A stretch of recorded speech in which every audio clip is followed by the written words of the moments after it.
사도행전 10장 24절부터 48절까지 함께 말씀을 봉독합니다. 이튿날 가이사랴에 들어가니 고넬료가 그의 친척과 가까운 친구들을 모아 기다리더니 마침 베드로가 들어올 때에 고넬료가 맞아 발 앞에 엎드려 절하니 베드로가 일으켜 이르되 일어서라 나도 사람이라 하고 더불어 말하며 들어가 여러 사람이 모인 것을 보고 이르되 유대인으로서 이방인과 교제하며 가까이 하는 것이 위법인 줄은 너희도 알거니와 하나님께서 내게 지시하사 아무도 속되다 하거나 깨끗하지 않다 하지 말라 하시기로 부름을 사양하지 아니하고 왔노라. 묻노니 무슨 일로 나를 불렀느냐. 고넬료가 이르되 내가 나흘 전 이맘때까지 내 집에서 제9시 기도를 하는데 갑자기 한 사람이 빛난 옷을 입고 내 앞에 서서 말하되 고넬료야, 하나님이 내 기도를 들으시고 내 구제를 기억하셨으니 사람을 요빠에 보내어 베드로라 하는 시몬을 청하라. 그가 바닷가 무도장이 시몬의 집에 유숙하느니라 하시기로 내가 곧 당신에게 사람을 보내었는데 오셨으니 잘하였나이다. 이제 우리는 주께서 당신에게 명하신 모든 것을 듣고자 하여 다 하나님 앞에 있나이다. 베드로가 입을 열어 말하되 내가 참으로 하나님은 사람의 외모를 보지 아니하시고 각 나라 중 하나님을 경외하며 의를 행하는 사람은 다 받으시는 줄 깨달았도다. 만유의 주 되신 예수 그리스도로 말미암아 화평의 복음을 전하사 이스라엘 자손들에게 보내신 말씀 곧 요한이 그 세례를 반포한 후에 갈릴리에서 시작하여 온 유대에 두루 전파된 그것을 너희도 알거니와 하나님이 나사렛 예수에게 성령과 능력을 기름 붓듯 하셨음에 그가 두루 다니시며 선한 일을 행하시고 마귀에게 눌린 모든 사람을 고치셨으니 이는 하나님이 함께 하셨음이라. 우리는 유대인의 땅과 예루살렘에서 그가 행하신 모든 일의 증인이라. 그를 그들이 나무에 달아 죽였으나 하나님이 사흘 만에 다시 살리사 나타내시되 모든 백성에게 하신 것이 아니요 오직 미리 택하신 증인 곧 죽은 자 가운데서 부활하신 후 그를 모시고 음식을 먹은 우리에게 하신 것이라. 우리에게 명하사 백성에게 전도하되 하나님의 살아있는 자와 죽은 자의 재판장으로 정하신 자가 곧 이 사람인 것을 증언하게 하셨고 그에 대하여 모든 선지자도 증언하되 그를 믿는 사람들이 다 그의 이름을 힘입어 죄사함을 받는다 하였느니라. 베드로가 이 말을 할 때에 성령이 말씀 듣는 모든 사람에게 내려오시니 베드로와 함께 온 할례 받은 신자들이 이방인들에게도 성령 부어주심으로 말미암아 놀라니 이는 방언을 말하며 하나님 높임을 들음이로라. 이에 베드로가 이르되 이 사람들이 우리와 같이 성령을 받았으니 누가 등히 물로 세례 베품을 금하리요 하고 명하여 그리스도의 이름으로 세례를 베풀라 하니라. 그들이 베드로에게 며칠 더 머물기를 청하니라. 아멘. 네, 우리 어제 주일 본문 설교와 잠깐 중복되는 부분으로부터 시작해서 그 이후 이야기를 오늘 함께 읽으셨습니다. 어제 29절까지 말씀을 함께 보았죠. 고넬료와 베드로가 만나게 되는 그런 장면을 우리가 함께 보는데 그 앞에 베드로의 환상이 있었고 그 전에 고넬료의 환상이 있었고 베드로의 환상이 있었고 그리고 베드로가 이제 고넬료 집에서 온 사람들과 함께 이 고넬료의 집으로 이제 왔습니다. 와서 베드로가 이제 인사를 하고 하는 말, 이제 거기부터 오늘 우리가 이제 읽은 거고, 어제 우리 29절 말씀, 부름을 사양하지 아니하고 왔노라. 여기까지 이제 우리가 보았어요. 그러면서 28절 말씀에 내가 유대인으로서 이방인과 교제하며 가까이 하는 것이 위법인 줄 너희도 알거니와.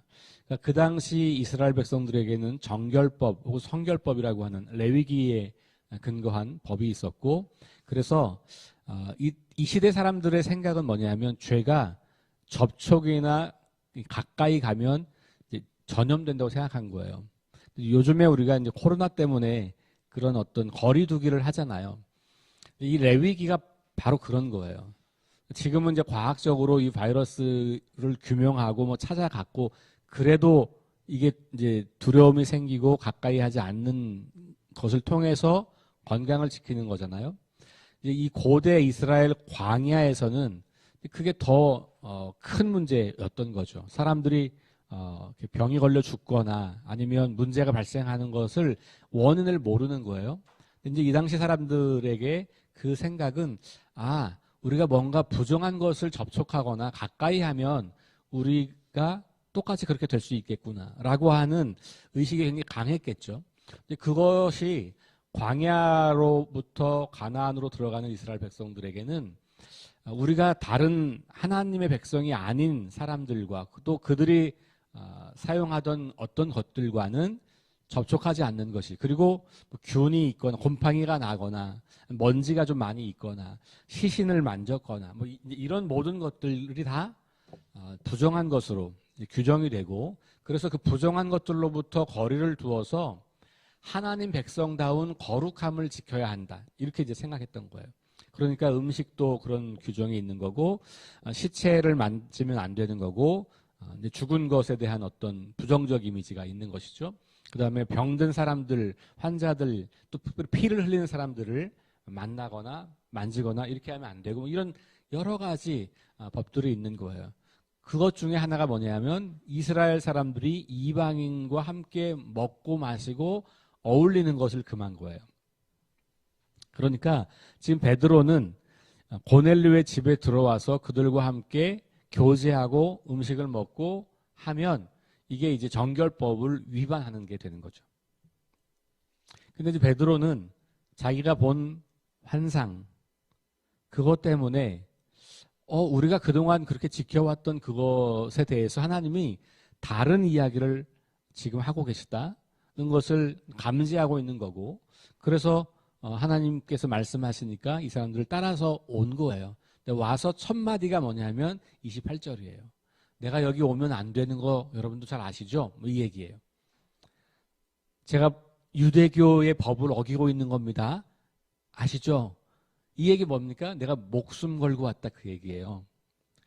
내가 그동안 믿고 지켜왔던, 그동안 우리 유대교가 가르치고 지켜왔던 그거 참 소중한 가르침이고 교리고 그랬는데 내가 그거 좀 다르게 생각하기 시작했다.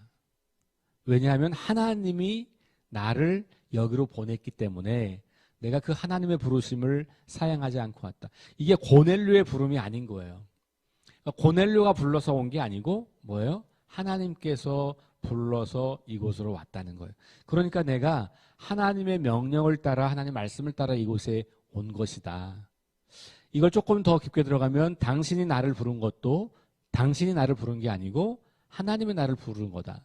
고넬료는 알죠. 왜냐하면 고넬료에게 직접 하나님께서 말씀하셨잖아요. 가서 베드로를 데리고 와라.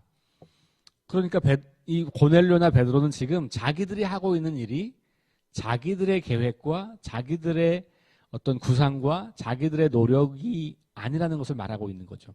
그걸 공유하는 거예요. 이게 다 하나님이 하시는 일이구나. 그렇지. 베드로가 유대인이었구나. 이 사람도 여기까지 오는 게 되게 힘들었을 텐데 하나님이 나를 통해서 말씀하신 것처럼 저 사람을 통해서도 말씀하셨네. 하나님이 이렇게 신비하게 일을 하시는구나. 이걸 이 사람들이 서로 깨닫게 되는 거예요. 자, 그러면서 30절부터 이제 고넬료가 이제 말하는 겁니다.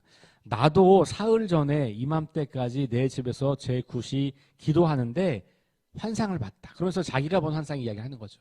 그러니까 베드로 나름대로 자기가 여기 온 이유를 말하고, 고넬료는 고넬료대로 본인이 본 환상을 이야기하면서 함께 하나님이 이렇게 역사하시는구나. 나에게만 오신 게 아니고 이 사람에게도 왔구나. 나에게만 말씀하신 게 아니고 이 사람에게도 말씀하셨구나. 그러니 우리가 하나님의 말씀에 성령님의 인도하심에 순종하여서 이 일이 이루어지는 거구나를 경험하는 거예요. 그러니까 성령님의 음성에 반응하고 응답하고 순종하면 하나님이 어떻게 일하시는지가 선명하게 보이는 거예요. 여기 베드로가 여기 안 왔으면 하나님이 어떻게 이방인들을 구원하시는지를 못 봤겠죠. 고넬료가 보고 아유 뭘 사람을 보내냐 그냥 내가 지금 하는 것처럼 하지. 그랬으면 이 복음이 자기네 집을 통하여서 온 세상으로 전파되는 통로 역할을 한다는 것을 모르는 거예요. 그러니까 성령님의 역사와 성령님의 일하심을 감지할 수 있는 경험할 수 있는 가장 좋은 방법은 순종하는 거예요. 이게 정확히 뭔지는 모르겠지만 하나님이 말씀하시니 내가 이것을 해야겠구나. 순종하다 보면 그것이 하나님의 말씀인 것, 그리고 하나님이 내 삶을 또 이 세상을 어떻게 움직이고 계신 것을 알게 되더라. 그런 이야기죠. 자, 그러면서 이제 33절까지 고넬료가 그렇게 한 거예요. 자, 33절에 보세요. 내가 곧 당신에게 사람을 보내었는데 오셨으니 잘하였습니다. 이렇게 말해요. 이제 우리는, 여기 우리는 고넬료와 고넬료의 가족들을 말하는 거예요. 고넬료가 혼자 있지 않고 베드로를 초청하면서 가족들을 다 불러 모은 겁니다.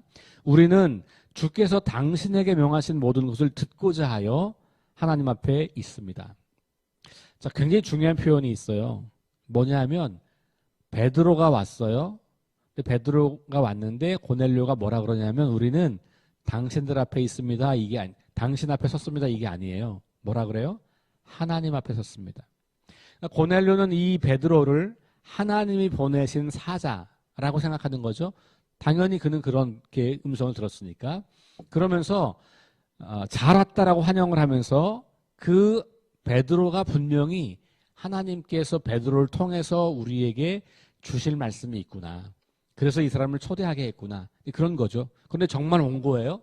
누군지도 모르고 유대인이고 심지어 법을 어기면서 야, 하나님이 우리에게 뭔가 정말 대단한 것을 말씀하시려고 하나 봐라고 하는 기대감을 가지고 말하는 거예요. 그러니 우리가 하나님 앞에 서 있습니다. 굉장히 중요한 표현이에요.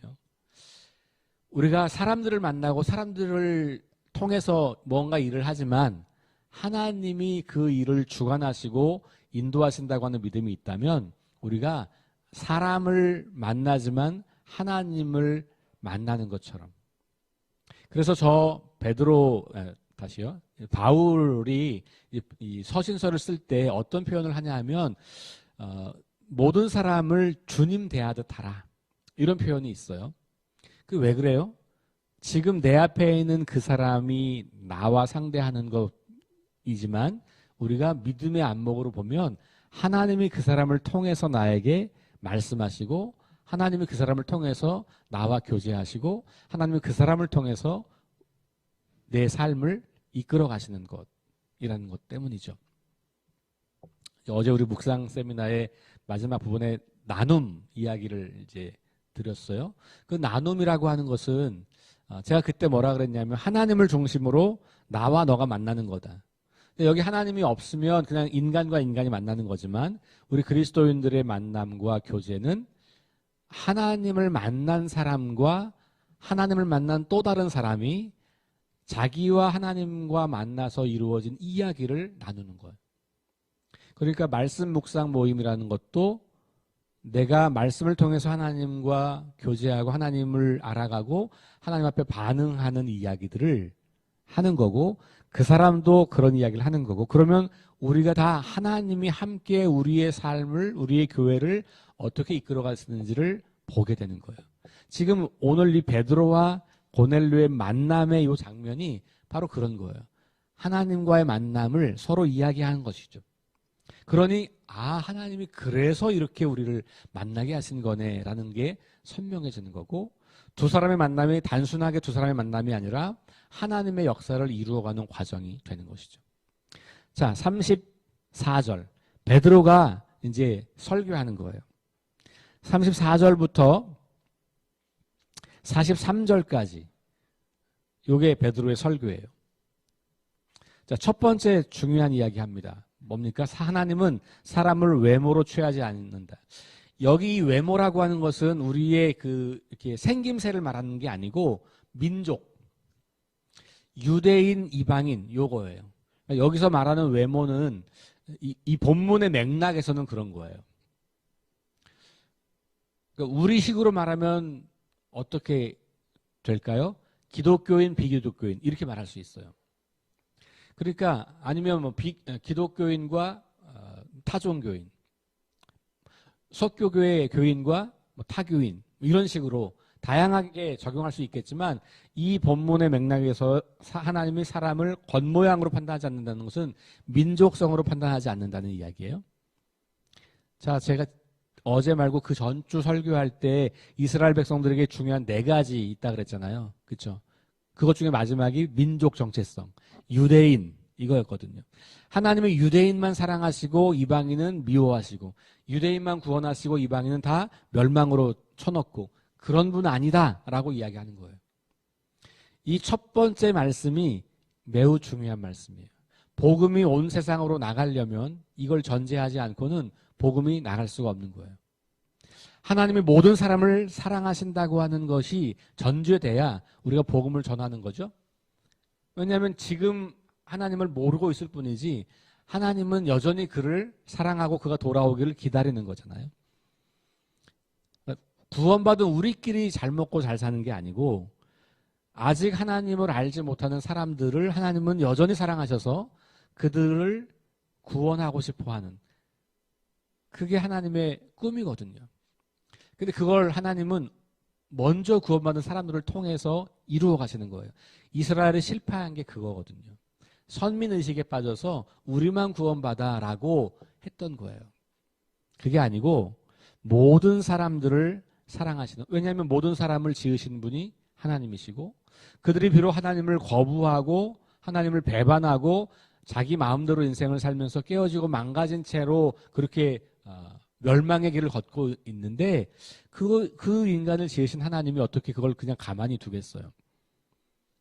다시 회복시키려고 하는 것이죠. 그게 성경 전체 이야기거든요. 베드로가 지금 그 이야기 하는 거예요. 하나님은 사람의 외모를 보지 아니하신다라는 것. 자, 그래서 각 나라 중 하나님을 경외하며 의를 행하는 사람은 다 받으시는 줄 깨달았도다. 베드로가 여기 와서 고넬료를 만나보니까 깨달은 거예요. 예수님께서도 이미 말씀하셨어요. 땅끝까지 복음을 전하라고. 그죠? 그리고 지금 이 앞에서도 몇 차례 예루살렘에 박해가 나서 사람들이 퍼져가면서 유대와 사마리아 지역에서 복음을 전해주는 것도 보았어요. 근데 유대와 사마리아는 그래도 같은 민족들 이었으니까, 같은 나라였으니까. 그런데 이제 그것이 저 로마 군인에게까지, 이방인에게까지 가는 거예요. 자, 그러면서 본인이 하나님이 각 나라 중에 하나님을 경외하며 의를 행하는 사람은 다 받으시는 줄 깨달았도다. 이렇게 이야기하는 거죠. 그러니까 하나님을 경외하며 의를 행하는 사람, 이게 지금 이 앞번에 나왔던 고넬료를 평가하는 그런 평가였잖아요. 그죠? 그러니까 아직 선명하게 하나님과 예수 그리스도와 진리를 선명하게 알지 못해도 뭔가 두려움을 가지고 하나님을 경외하고 뭔가 선하고 아름다운 삶을 살려고 하는 사람들이 있다면 하나님이 그들을 받으실 수 있다면 거기에 우리가 이제 복음을 정확하게 전달해서 그들이 하나님을 선명하게 알고 하나님의 계획을 알고 예수 그리스도를 통한 구원의 신비를 알게 될 때 그들이 이제 구원에 이르게 되는 거죠. 그것을 하나님이 기다리고 있다는 것을 베드로가 지금 깨닫게 된 거예요. 자, 그러면서 만유의 주 되신 예수 그리스도로 말미암아 화평의 복음을 전하사 이러면서 예수님께서 하신 그 어떤 사역들을 이제 하나님께서 예수님을 통해서 하신 일들을 보여주기 시작합니다. 자, 그래서 이제 요한 이야기 나오고 그러면서 37절 중간에 보면 갈릴리에서 시작하여 온 유대에 두루 전파된 그것. 예수님의 사역은 예루살렘과 갈릴리, 요 유대 땅, 사마리아 땅에서 있었던 거니까 그것이 이제 너희도, 다시 말하면 이방인에게도 알려지게 된다. 이렇게 이야기하면서 하나님이 나사렛 예수에게 성령과 능력을 기름 붓듯하셨다. 그리고 그가 두루 다니시며 선한 일을 행하시고 마귀에게 눌린 모든 사람을 고치셨다. 이런 표현을 복음서를 그냥 아주 요약해서 한 문장으로 표현하고 있는 것이죠. 하나님이 함께 하셨다. 그러니까 하나님이 지금 예수님을 통해서 무슨 일을 하셨는지를 압축적으로 하고 있는 거예요. 제가 볼 때는 베드로가 이렇게 잠깐 지금 한 10절 정도 되는 요것만 딱 전한 건 아닐 거예요. 이거는 누가가 이 사도행전을 기록하면서 그걸 압축해서 여기 기록한 거죠. 그 이야기를 다 적으려면 이 책을 다 쓸 수가 없는 거죠. 그러니까 베드로의 설교를 압축하고 요약해서 썼다고 저는 봐요. 그러니까 그 베드로가 예수님을 따라다니면서 보았던 그 많은 이야기들이 여기에 함축되어 있다라고 보시면 될 것 같아요. 자, 그리고 계속해서 그 예수님의 죽으심, 그러나 부활하심, 그리고 그 부활하신 주님이 바로 하나님이 살아있는 자와 죽은 자의 재판장으로 삼으시니라고 하는 이야기들을 전하죠. 그러니까 하나님이 행하신 일, 그리고 예수 그리스도, 이걸 정한 거예요. 하나님이 예수님을 통해서 행하신 일, 이게 복음이에요. 그리고 우리는 그것을 믿는 거고, 하나님이 예수 그리스도를 통하여 하신 일을 믿음으로 말미암아 우리는 구원에 이르게 되는 거고, 그리고 그것을 이제 전해야 할 사명을 가지고 있는 거예요. 그러면서 그것을 전하면서 마지막에 죄 사함을 받으라, 이렇게 이야기하는 거죠. 돌이키라, 회개하라. 너희가 이제까지 살던 방식으로 살지 말고 이제는 하나님과 예수 그리스도를 통해서 알게 된 그 하나님 나라의 신비, 그걸 가지고 삶을 살아라, 새 삶을 살아라, 그러면서 죄사함을 선포하는 거죠. 자, 그때 베드로가 놀라운 것을 봅니다. 44절 이후죠. 이 말을 할 때 성령이 말씀 듣는 모든 사람에게 내렸다. 그래서 베드로와 함께 온 할례 받은 신자들, 그러니까 베드로가 혼자 온 게 아니고 몇 사람과 같이 온 거예요. 그러니까 보니까 예루살렘에서 함께 온 할례 받은 신자들, 유대인을 말하는 거죠. 할례 받은 신자들은 유대인, 그리스도인, 이방인들에게도 성령 부어 주심으로 말미암아 놀랐다 그랬어요. 방언을 말하고 하나님을 높이는 것을 본 거예요. 그래서 베드로가 이 사람들이 우리와 같이 성령을 받았으니 누가 능히 물로 세례 베풀음을 금하리요. 그러면서 예수 그리스도의 이름으로 세례를 베풀게 됩니다. 그리고 이 고넬료는 며칠 더 머물다가 가세요. 우리에게 하나님 말씀을 더 들려주세요. 예수님 이야기를 더 들려주세요. 우리가 어떻게 살아야 할지 하나님 나라 복음을 더 알려주세요. 라고 요청을 하게 되는 겁니다.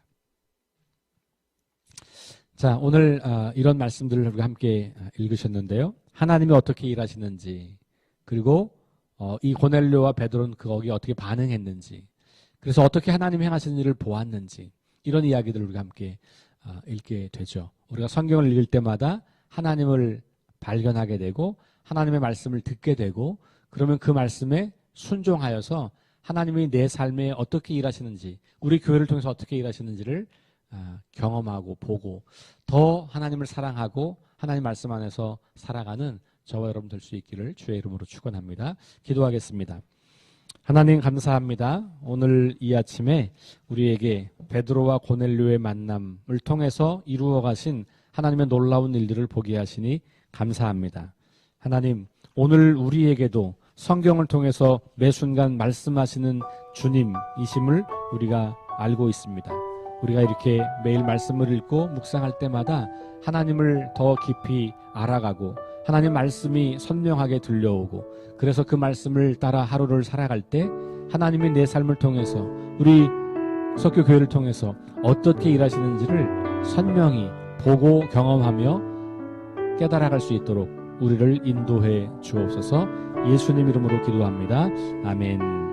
이 시간에 우리 함께 네 가지 기도 제목 가지고 기도합니다. 부활의 능력과 소망을 품고 하나님 나라를 증언하고 살아내게 하소서. 하나님 말씀이 기준이 되게 하소서. 우리 토요일에 소천하신 우리 김희동 권사님의 오늘 장례 예식이 있습니다. 그 일을 위해서, 그리고 여전히 질병 가운데 있는 우리 성도들과 가족들과 지인들을 위해서 기도해 주시고, 전쟁과 자연재해와 가난과 억압으로 고통당하는 지구촌 이웃들에게 은혜를 베풀어 주시도록 우리 함께 합심해서 기도하시고 개인 기도하도록 하겠습니다.